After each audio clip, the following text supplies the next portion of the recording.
Produce the film. Come here, Ash Carter. Thank you.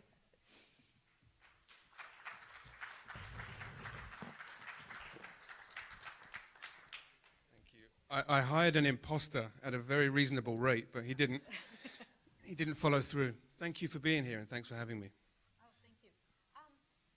As I said before you arrived, I think context is important in this film. I think it was 1989. It's before the election of Mayor Dinkins, but in the wake of the Our Beach incident, when I think it was a group of Italian-American teenagers, that killed essentially a black kid. And Yes. so can we just sort of give a little bit of an idea to us? So a bit of context. There's a few names at the end of the film to whom the film is dedicated, and all of these are victims of either racist killings or police brutality. So the film is very direct and deliberate in who it's dedicated to. In the final voiceover by Samuel L. Jackson, a.k.a. Mr. Senor Love Daddy, he's directly breaking the fourth wall, as he does many times in the film, to invoke the audience to go out there and vote for David Dinkins, who was duly elected shortly after the film. In terms of a context of Spike Lee's career, this is his third film, his third feature film, following She's Gotta Have It from 1986, which has been recently adapted into a Netflix serial, and School Days, which was a musical about ethnic tensions in a historically black college based on his own experiences at Morehouse.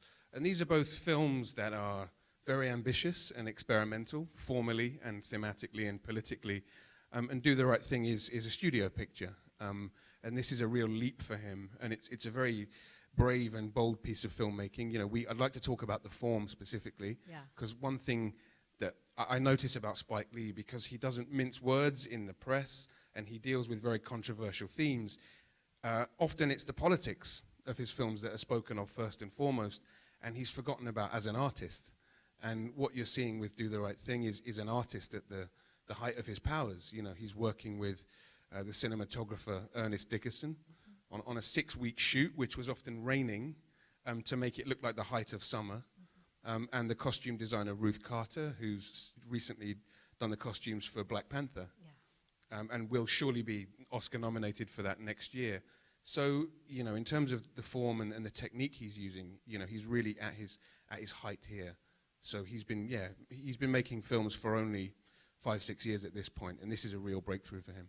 Yeah, and when you mentioned School Days, School Days was a musical, but I was watching this film again yesterday, in fact, or the other day, and it strikes from the very beginning how unusual. It has this sort of hyper-realism. So it feels like a musical almost right away. Just the use of color is so overly non-realistic, and the timing and the sort of almost Brechtian detachment to what happens and the structure. Can we just go a little bit deeper into the...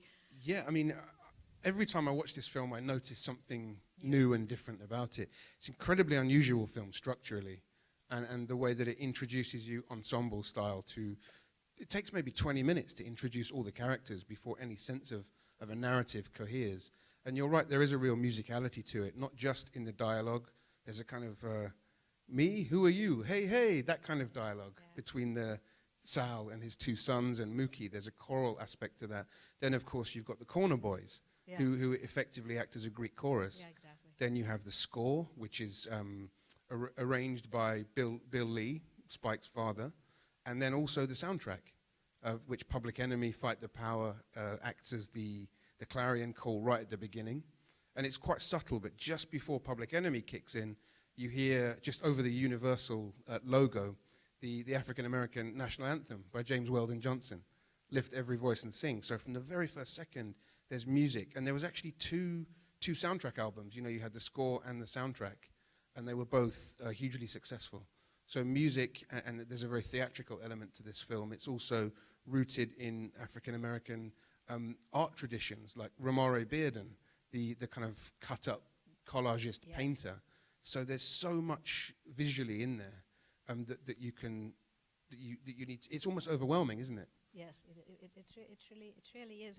And you mentioned Fight the Power, and I think that the Public Enemy song was written, if not for the film, together with the purposely together with the film. So this was kind of a pivotal film for the way hip hop and cinema interacted so much between the end of the 80s and the early 90s. Yeah, I mean, there'd been a few stabs at hip hop cinema beforehand, things like Wild Style and a great documentary called Style Wars, which if anyone's interested, I would say check out on YouTube. The Run DMC film as well. Tougher than Tougher leather. Than Leather, right? yeah. Wow, we should play that next week. I love that. And Spike didn't want to direct it, correct? Did he not? No, he said it was gangster stuff. Oh, fair enough. Yeah. Okay. But this film, this is an attempt to synthesize hip hop aesthetics and sonics with the kind of the main narrative, rather than just have it be about hip hop artists, etc. So it's a kind of breakthrough in that respect. He hired Chuck D to write the song, and he came back apparently with one effort, and Spike just said no. So he went back and worked on it, and eventually came back with Fight the Power, which is not just used for the opening sequence and is very iconic. It's also Radio Raheem's song, and it's very symbolic because he's an inarticulate character. You have that ridiculous scene with him and the Korean shopkeepers where they cannot get in touch with each other verbally. So Public Enemy does his talking for him. So I think it's perhaps Spike Lee's way of saying how hip-hop and rap music is a form of storytelling, and it's expressing ideas and thoughts and things that have been repressed that young black kids can't, are not able or willing to express. But that's what Radio Raheem, that's the function of that song for him and for the film at large, I think. I just arrived in New York when the film came out, and I remember even before it opened, and it was after the Cannes screening, it split the critics dramatically. And I remember people like Joe Klein and David Denby, but even a black writer like Stanley Crouch, a cultural writer Stanley. They were very against the film. They said that the film was meant, what was intended to start a riot and basically to incite people to just sort of opt for violence. Yeah, I mean, I'll come out and say straightforward, a lot of that criticism was out and out racist. They said that this film, young black kids would go and riot after they'd seen it, that it was an incitement to violence, which is a really reductive and disappointing way to read that film, which is ambiguous and dialectical all the way down to the final quotations between Malcolm and Martin. You can look at that film and think it's a film that encourages you to think for yourself. There's no easy answers in that film. Between what happens with Sal and Radio Raheem, at every level of the film there's a tension, and it's not a film that says go out and riot and fight. It's a film that demands thought and reflection of its audience. It's funny us coming up here straight away. I think it's one of the films that almost requires 10 minutes to go and sit down with yourself and really process. I mean, by watching, I remember the criticism, the original criticism at the time, but by watching it the other day, I was thinking, and how polarized any conversation is in 2018. This is so nuanced. There is so much depth to it that it's amazing how some people couldn't see it at the time, but I guess things have changed. But that's endemic to what Spike's faced throughout his whole career, which he's been tarred and targeted as the angry black man from day one, because he's dared to have political opinions. And people have, I think, boxed him into a corner. And he's, as you quite rightly mentioned, he's been pilloried from all sides. It's not just supposed liberal critics like Denby and perhaps Joe Klein, but even Amiri Baraka turned up on the set of Malcolm X to say, you're not black enough, you're a buppy, you don't have the authenticity to make this story. So, and that is a function of, I think, that the solitude of Spike. He's part of this lineage of black artists in America who've been the one at any given time, whether it's Sidney Poitier, he was the one. So he was very lonely. He was a trailblazer, but yet he got it from all sides.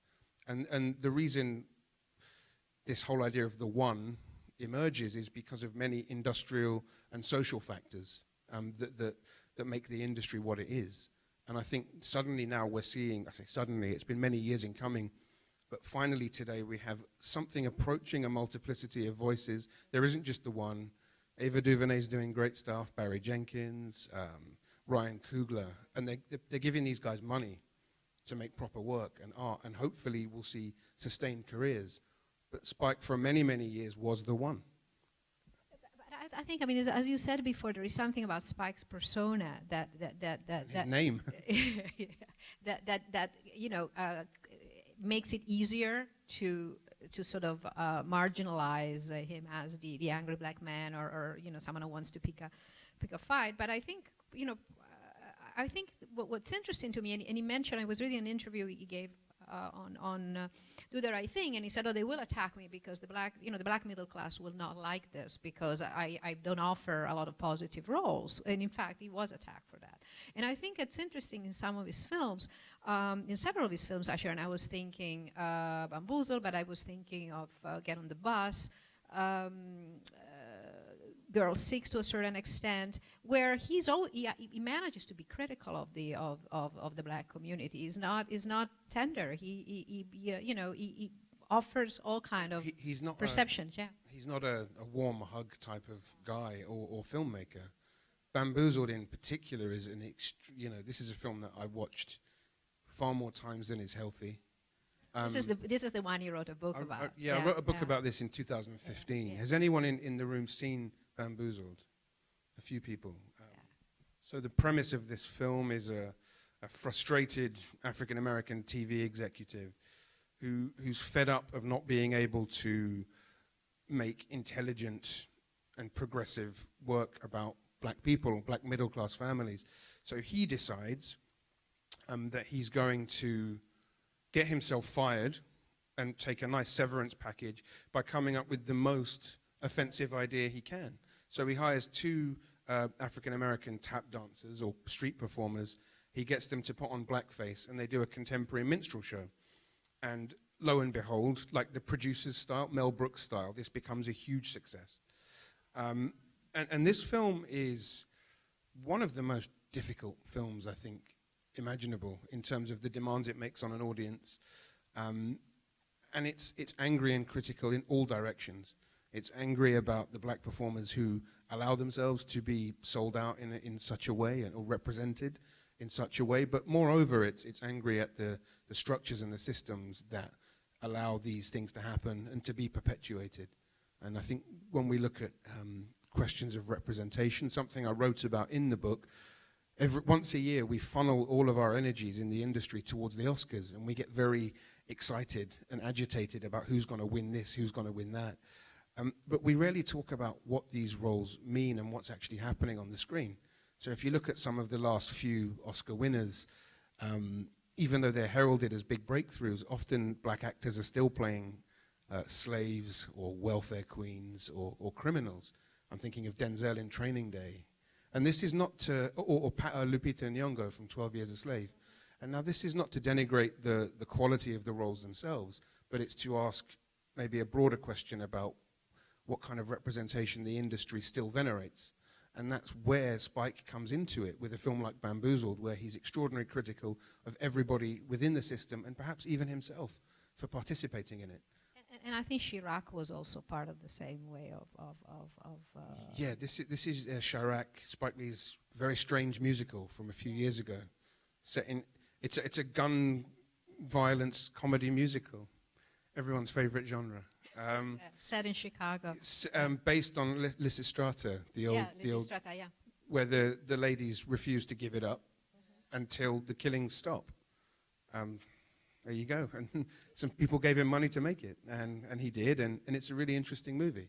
But again, he does these things, which is kind of interesting, that many filmmakers and artists in general are advised not to do, which is to fill their film with contemporary references.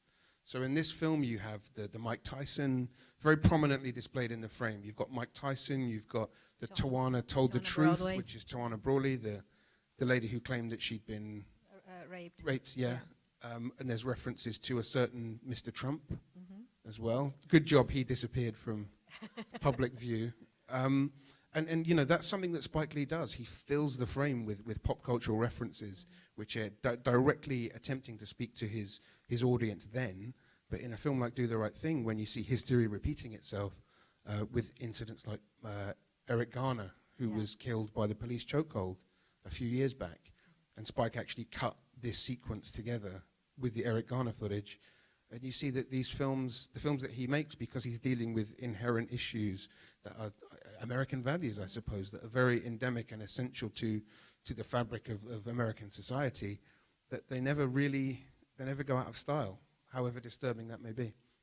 And since you mentioned the Oscars and representation, if I'm not mistaken, well, not only the film was not acknowledged at the nomination, but I think it was Driving Miss Daisy that was the best film for that year. It was that vicious corrective, Driving Miss Daisy, that won the Oscar. Yeah, Do the Right Thing wasn't nominated for Best Picture that year. No. It was nominated for Best Original Screenplay, but the only actor to be nominated was Danny Aiello. For Best Supporting Actor. He's very good, but... I want to talk a little bit about what we mentioned, before you came in, and is the transition between, in the 70s, blaxploitation. Filmmakers like Gordon Parks and Melvin Van Peebles started this wave of blaxploitation, which was a very political kind of filmmaking. And Spike Lee always said he disliked that, he hated it, so he set on to do a completely different thing. And for a while, there was another set of filmmakers like John Singleton. I'm thinking that John Singleton, the Hudlin brothers, at the same time that we're working. But it seems that Spike is the only one that has kept making political cinema in such a high, both formally high way and aggressive, strongly argumentative. Yeah, I mean, there was a big explosion at the time, as you mentioned. Black was very cool in the very late 80s and early 90s. So you mentioned John Singleton, the Hughes brothers, Matty Rich. This was a very male crowd too, Charles Lane. But then there was directors like Judy Dash, who came out of the LA Rebellion School. But she became the first black woman to direct a feature film and have it distributed in 1992, and that's the only feature she's made still. And it's Daughter of the Dust, and it was just released this year on Blu-ray after a great restoration, and I think she went back to the mix because she never mixed it properly or something. Yeah. But it's a superior film, and you should try this to film's see called it. Daughters of the Dust, and if you haven't seen it, you've got to see it. I mean, it's a good question. He went and made Get on the Bus. He has Malcolm X, of course, but it's very telling that the studio stopped giving him money to finish Malcolm X. So he had to go and get money from Janet Jackson, Michael Jackson, Tracy Chapman, Prince, gave him personal funds to complete the movie. So he's never really had support. And he went on and did Kickstarter later. So I wouldn't want to characterize Spike as somebody that's always had institutional support. He's always had to scrap. He makes commercials, he teaches, he never stops. I mean, it's not like he's had it easy. But yeah, I mean, what happened to these other guys? They made more commercial material, I think, and that's fair enough.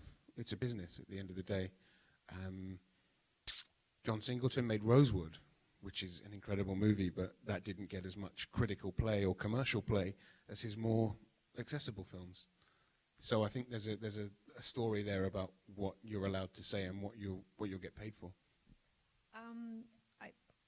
If you raise your hand if you want to ask any Wendy.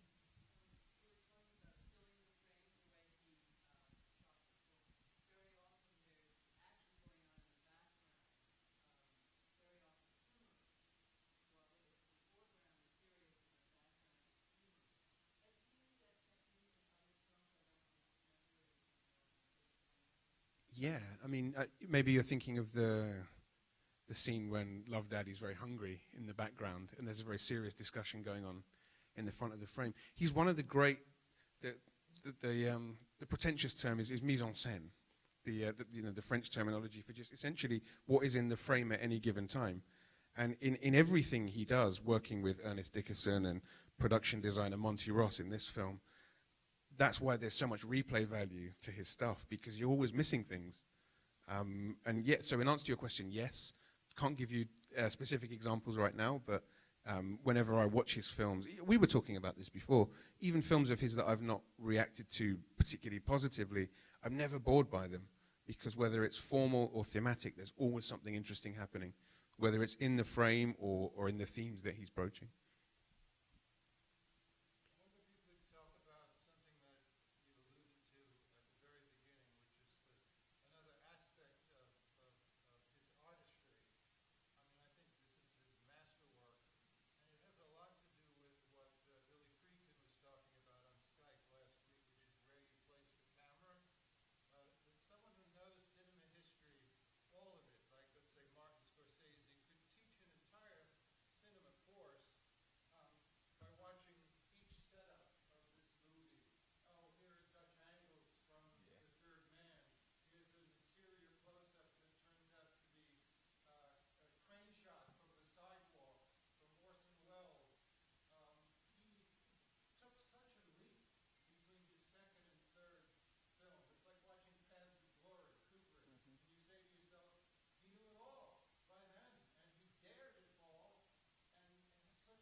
Well, one of the great books I've ever read is Spike Lee's production diary for this film. And he's one of those filmmakers where it just seems like somehow whatever was in his head just goes straight onto the screen, fully formed. He has these ideas, and the reference points you bring up are all very apt. There's also the Night of the Hunter reference with love and hate.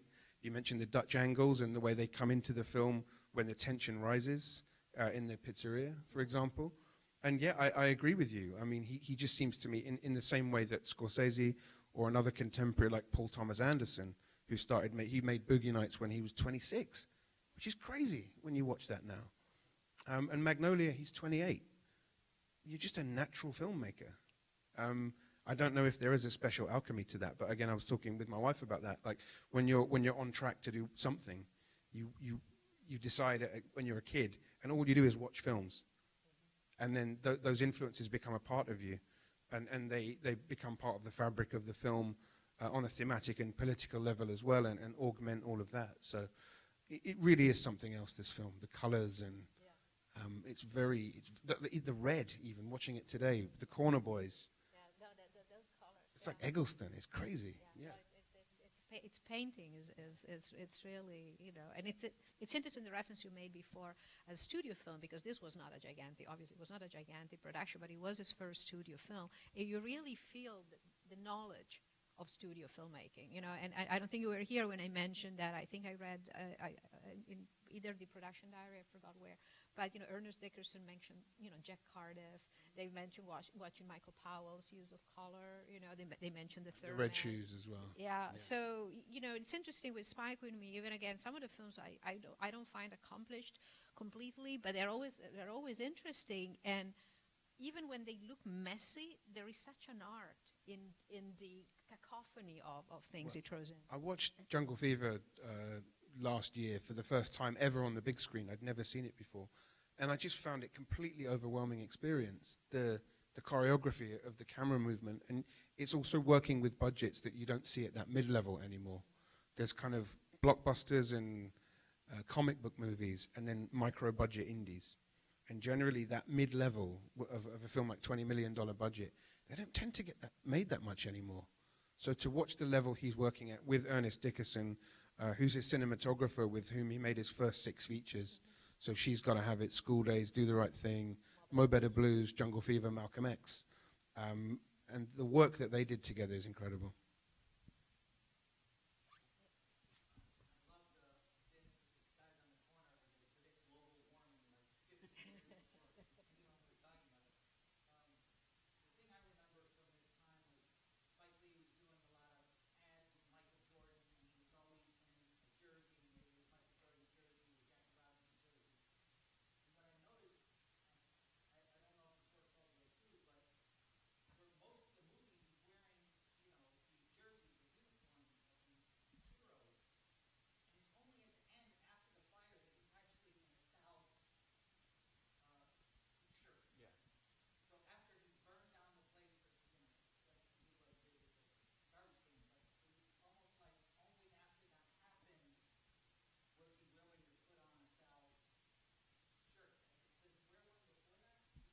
don't think so, no.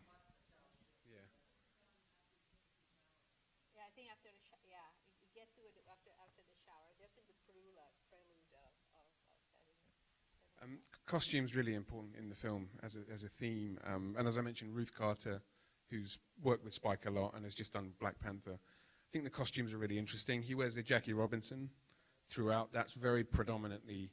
So that, in a way, is in dialogue with the theme of representation in the film. So you have Bugging Out making a big noise about Want Some Brothers Up on the Wall, which, however unsophisticated, you know, his approach to that subject is bringing issues of representation into the mainstream, and Spike's doing a similar thing by proudly showing off Jackie Robinson. He's saying, here's a, you know, it's cocky in a way, you know, that kind of associating himself with that. That wasn't to everybody's taste. You know, there was one essay I read years ago which was just called Spike Lee, Corporate Populist, which argued that he couldn't be making truly progressive art if he was so entwined in kind of capitalist schemes of making money, working with Nike and doing the Jordans ads. You've got the giant close-ups as well, which is effectively product placement. Then the first image you see after the violence at the end is a discarded Nike sneaker. So there's something interesting going on there as well. And that's when I talk about what's in the frame. There's always something to look at and pick up on. But yeah, I wrote a whole essay about this as well, if anyone wants to check it out, for a website called Clothes on Film. So it was a lot of fun to write, you know, and I was going into precisely that kind of thing and about what the costumes represent. Every little Black Power pendant, everything is there on purpose. And all of it is there to confuse and to jostle and provoke. And I don't think there's a single reading that you could take, but it's a really good observation. Yeah, it's also true, I think, for example, how much of his use of graphics, you know, the way he always introduced in film other languages. It's either it's graphics, it's animation and certain things, is non-narrative instances where he goes on and has these montages in the middle of something and it just sort of interrupts the flow. I mean, it's just his language, and I find it very exciting. You know, always did. Agree. Yes.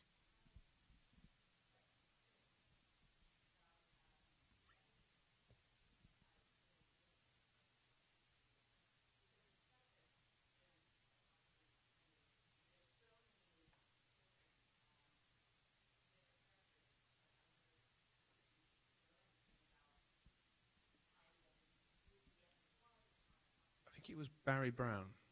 Yeah, weirdly enough, you know, reading the production diary, as I mentioned, the film on the screen is pretty much exactly how it was planned.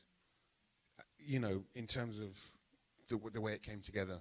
It was shot in a very small location, so it, you know, even though it's thematically very complicated, they had that one block. They had 5 weeks to shoot it or whatever, and they went for it. So, despite the appearance of complexity, I think it was a fairly, you know, it was very close to how it was initially planned.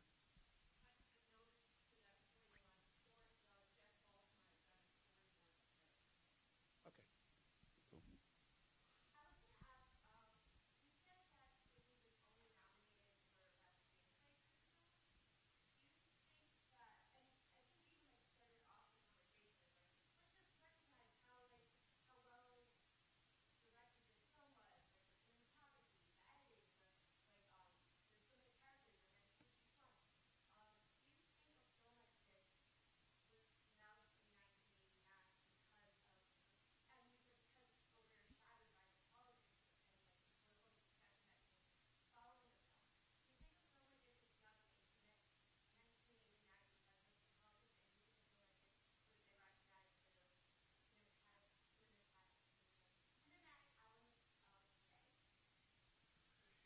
It's a good question. You never know what you're going to get with the Academy. It's a bit Forrest Gump, ironically. This year, Get Out won Best Original Screenplay, and I think it was the best. You know, the key word is original. Yeah.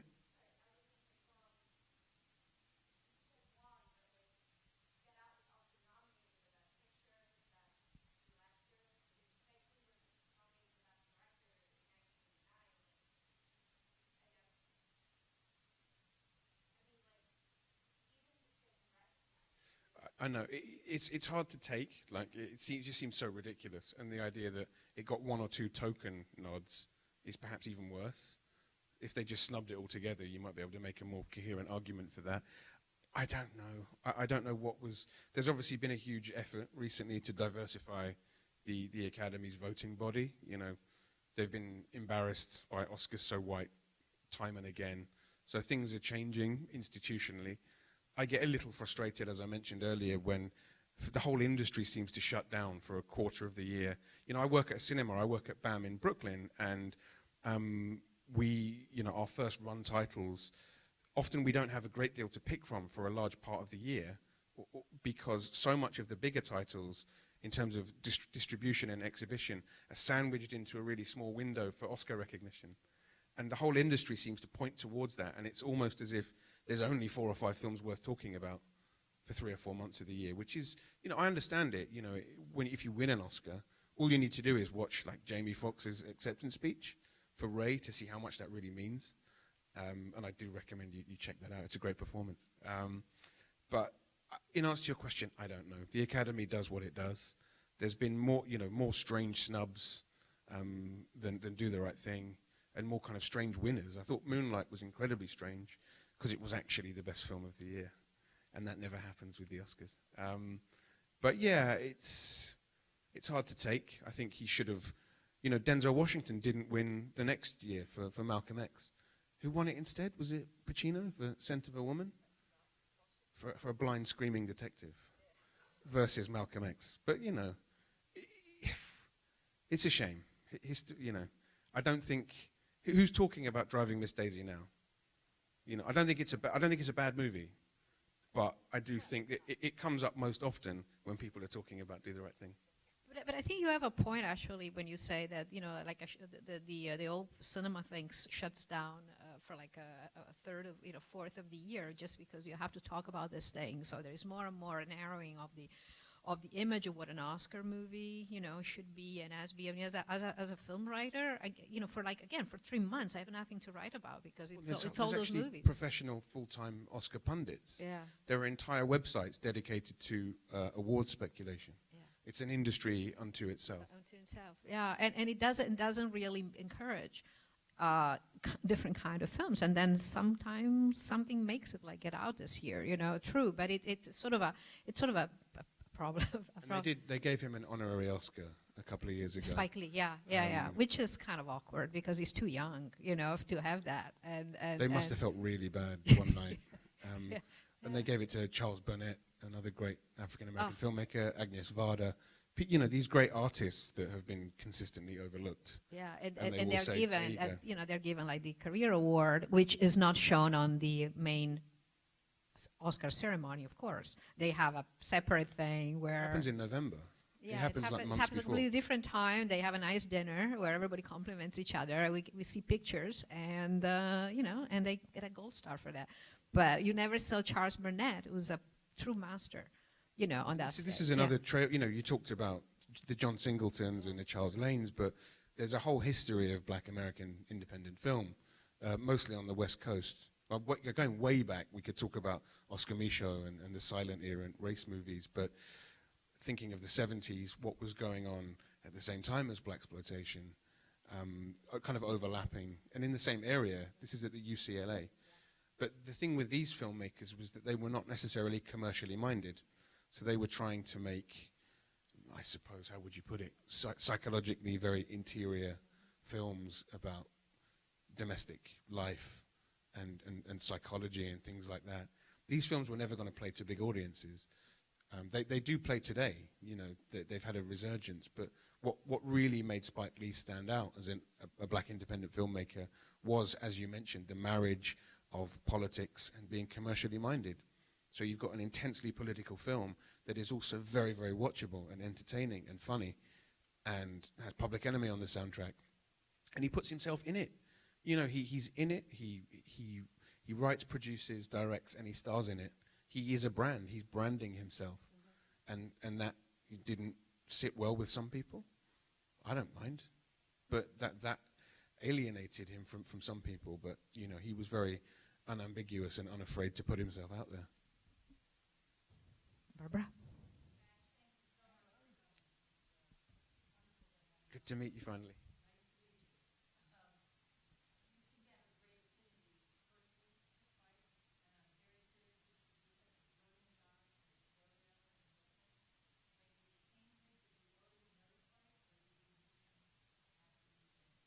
Oh,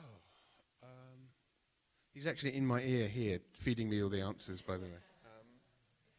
I first met him when, actually, he was very, kind of kind. I wrote my book about Bamboozled, and he got in touch with us and said he wanted to come and do the Q&A.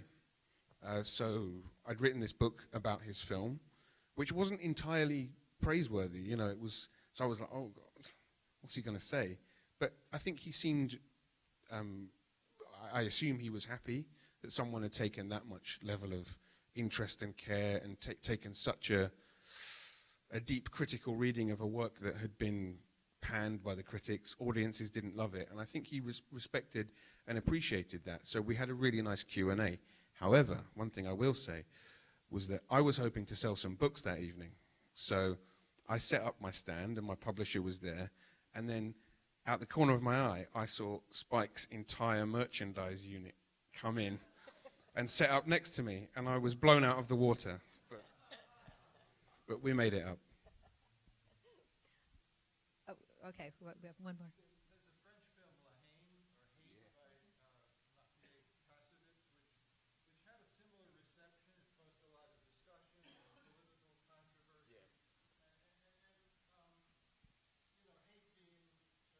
And hate being urban unrest, only in the suburbs of Paris, which is like the Parisian slum.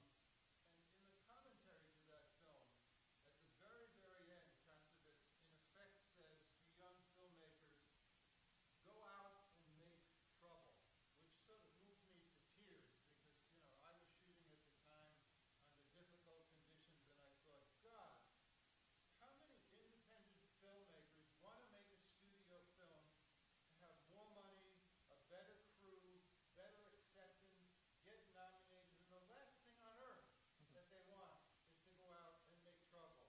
And yet, here's Spike Lee, and he's got his studio contract, and that's exactly what he did. And it's so admirable. I wonder if you could talk about that, because it really was a troublemaker, and he knew it. He was telling his truth. I think he found himself in a position where he was able to make this work, and he wanted to seize upon that opportunity. Interestingly, he was not happy about La Haine because he kind of accused it of ripping Do the Right Thing off without appropriate credit. But similarly with Spike Lee, Cassavetes in France has become a bit of a persona non grata in the industry. And I think that's a byproduct of, or a reaction to him being quote unquote outspoken and making the kind of work you talk about. Because you end up upsetting a lot of people. And it's not just the so-called right or conservatives you upset. You often upset a lot of self-described liberal people who are not yet willing to cop to or accept or process their own role in a particular social situation. And Spike is very harsh on those kinds of people, as was Cassavetes. But yeah, they both went out and made their truth, and they somehow managed to marry it with a very accessible aesthetic. And they were able to be commercial. And these films are talked about and watched today all over. So good on them. Yeah, and I think about this film, I think Spike tried to make it at Paramount before. He tried a couple of other studios, and then it was Universal. And I think it was Sean Daniels who had helped some breakthrough directors of the late 70s, and I think it's one of the last executive. There was there a big are very regime change. very few executives that were film so wasn't. open to filmmakers that were just sort of so innovative, such strong personal voices, and so kind of untamable, which is really hard to find a studio film with working with people like this today. And the industry is constantly moving and changing. So there are, as you said, there was a regime change which made this film happen. Malcolm X, he could barely get made. A few years ago, he ended up on Kickstarter trying to make funds to make a personal movie. And his next film, because he stuck around, he stayed in the game. His next film called Black Klansman, so it will be very straightforward and easy. And it's been produced by Jordan Peele, you know, who's at the top of his game now. So he's got staying power, the guy. No, obviously, and he's fearless. I mean, is Jordan Peele and Jason Blum, who's a horror director, has nothing to do with Spike's work, you know. But he just takes what is there and makes it work so that he can talk. You know, he can express himself. Film. So, if nobody else has anything, one last thing on my own. You said before that you felt like the industry, and you were, you know, because you were referring, I believe, to Black Panther, but you felt like the industry, there are some changes at the height of in the composition on the industry. I think that's the word you use. And can you elaborate a little bit of that? I never like to get carried away, either good or bad, but I think. I'll put it on one person. Someone like Ava DuVernay has never existed before. Someone who has that kind of clout and can produce a show like Queen Sugar and have Julie Dash come and direct. She has this incredible platform as a maker, as a producer, but also as almost a promoter. So she's someone who hasn't really existed in the industry before, and she's helping to bring other people through. But I wouldn't want to make any kind of sweeping, things are better now or things are great. But there's been some interesting work, and it's not just a black and white issue, diverse. It's really important to make that case. You know, there's many intersections, and there are still many communities and groups that are underrepresented or ill-represented or get forgotten about. So it's a constant fight. And it's the whole idea behind it is to never, ever be complacent or think that we've made it now. So yeah, that's what I would say. My upbeat final answer. Well, thank you, Thank you, Ashley. Thank you for being here.